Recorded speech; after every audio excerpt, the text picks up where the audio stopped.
ভারতের বাজারে বাংলাদেশি পণ্যের বিক্রি কমছে, বাড়ছে ব্যবসায়ীদের উদ্বেগও।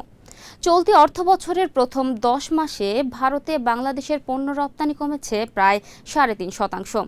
রপ্তানি উন্নয়ন ব্যুরোর তথ্য অনুযায়ী জুলাই থেকে এপ্রিল পর্যন্ত ভারতে বাংলাদেশ 146 কোটি 58 লাখ ডলারের পণ্য রপ্তানি করেছে।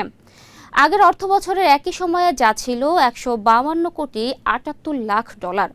সবচেয়ে বেশি প্রভাব পড়েছে তৈরি পোশাক খাতে। আলোচ্য সময়ে ভারতে পোশাক রপ্তানি প্রায় 11% কমে 50 কোটি ডলারে নেমে এসেছে। পাশাপাশি কৃষি প্রক্রিয়াজাত খাদ্য, কাঁচা পাট ও পাটজাত পণ্য, জুতা এবং চামড়াজাত পণ্যের রপ্তানিও কমেছে। ব্যবসায়ীরা বলছেন, ভারতের নতুন বিধিনিষেধের কারণে পণ্য রপ্তানির খরচ বেড়েছে। আগে স্থলবন্দর দিয়ে সহজে পণ্য পাঠানো গেলেও এখন অনেক পণ্য সমুদ্র বন্দর ব্যবহার করে রপ্তানি করতে হচ্ছে। এতে সময় ও ব্যয় দুটোই বেড়েছে। বিশেষ করে পাট ও পোশাক পণ্য এখন নির্দিষ্ট বন্দর ছাড়া ভারতে প্রবেশ করতে পারছে না। ফলে প্রতিযোগিতায় পিছিয়ে পড়ছেন বাংলাদেশি রপ্তানিকারকেরা। ব্যবসায়ী ও অর্থনীতিবিদদের মতে এই সংকটের পেছনে বাণিজ্যের পাশাপাশি রাজনৈতিক কারণও রয়েছে।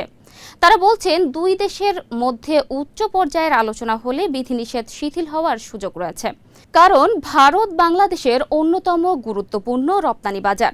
তাই এই বাজার ধরে রাখতে দ্রুত কূটনৈতিক ও বাণিজ্যিক উদ্যোগ নেওয়ার তাগিদ দিয়েছেন সংশ্লিষ্টরা।